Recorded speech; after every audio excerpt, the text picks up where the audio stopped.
Rádio França Internacional, emissões em língua portuguesa. São 17 horas em Paris, 16 horas em Bissau e São Tomé.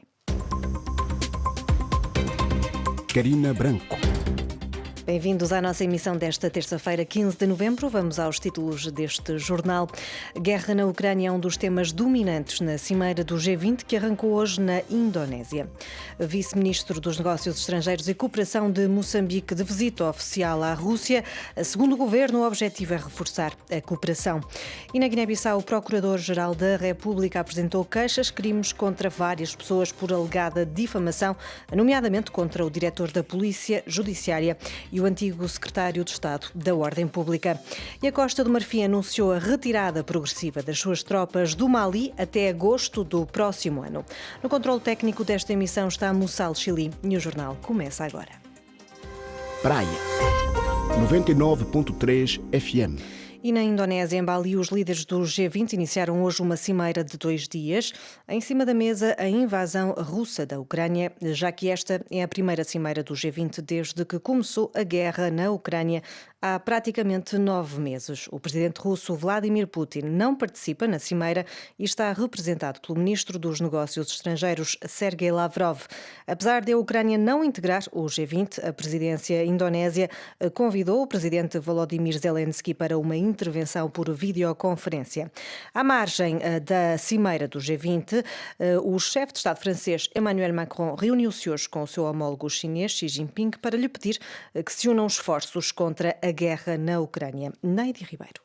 A estabilidade no mundo também é do interesse da China, começou por lembrar Emmanuel Macron ao homólogo chinês Xi Jinping, pedindo-lhe de seguida para que unam os esforços para responder aos desafios internacionais. O presidente francês fazia alusão à ofensiva russa na Ucrânia, lançada a 24 de fevereiro e que até ao momento a China, a maior aliada de Moscovo, ainda não condenou. Emmanuel Macron, que tem vindo a defender que a via diplomática é a única solução para resolver este conflito, está convencido que a China também tem interesse em que Vladimir Putin volte à mesa de negociações e respeite o direito internacional. Durante o encontro que os dois líderes políticos mantiveram à margem da cimeira do G20 em Bali, na Indonésia, Emmanuel Macron defendeu que o bloco deve assegurar a prosperidade económica, em particular da classe média, fazendo-o através do respeito das metas ambientais. O chefe de Estado francês insistiu igualmente na vontade de dar um novo impulso à retoma da cooperação com a China, nomeadamente na questão das alterações climáticas. E na Rússia começa hoje uma visita de 3 dias do vice-ministro dos Negócios Estrangeiros e Cooperação de Moçambique, Manuel Gonçalves. De acordo com o governo, o objetivo é reforçar a cooperação nos domínios político-diplomático, económico-empresarial e social. A deslocação acontece um mês depois de Moçambique ter recebido uma delegação ucraniana em périplo por África em busca de apoios contra a invasão russa e a guerra que devasta o país. Moçambique esteve entre os países que se abstiveram em 3 resoluções na ONU a condenar a invasão russa da Ucrânia. Reportagem de Orfeu Lisboa.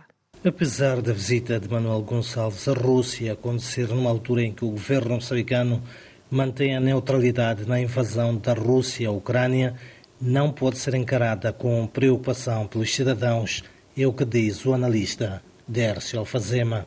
Até porque é uma visita que decorre ao abrigo do acordo bilateral de missão mista de cooperação que foi assinado em 2016. E as nossas relações com a Rússia são históricas, já de longa data, muito à parte deste contexto de conflito Rússia-Ucrânia. Temos relações históricas ligadas à área militar, inclusivamente a questão do terrorismo. A RFI Dércio Alfazema considera, entretanto, que a posição de Moçambique não belisca a relação com as nações em conflito. Uma vez que mantém, sim, relações com a Rússia, mas também mantém relações bilaterais com a Ucrânia. A visita do vice-ministro dos Negócios Estrangeiros e Cooperação de Moçambique à Rússia, de hoje à sexta-feira, será ainda marcada por encontros com representantes do governo, do setor empresarial e com a comunidade estudantil moçambicana em São Petersburgo. De Maputo para a RFI, Orfeu, Lisboa. Enquanto isso, na Finlândia, começa hoje uma visita de trabalho de 4 dias do chefe de Estado moçambicano, que foi convidado pelo homólogo finlandês, com quem tem agendada uma reunião em Helsínquia para debater o cenário político e económico dos dois países e do mundo, com destaque para as crises energética e económica. São Tomé, 102.8 FM. Em São Tomé e Príncipe, o primeiro-ministro Patrício Trovoada afirmou que os 11 ministros que tomaram posse ontem estão preparados para encontrar soluções para os problemas do país. Em entrevista à RFI, o analista político Olívio Diogo elogia a escolha de um governo aberto, mas reconhece que o poder de compra será um dos grandes desafios do novo executivo.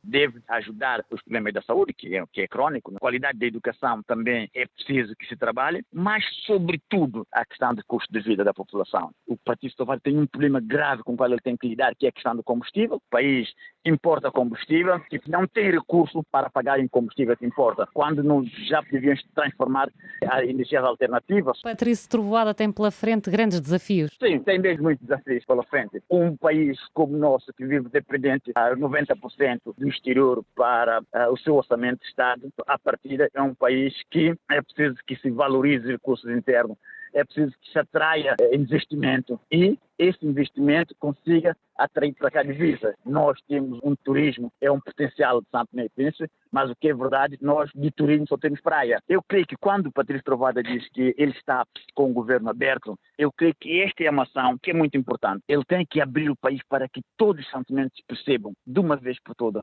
vamos trabalhar para um São Tomé e Príncipe melhor. Há um distanciamento muito grande entre as câmaras distritais e o governo central. Isso tem que acabar.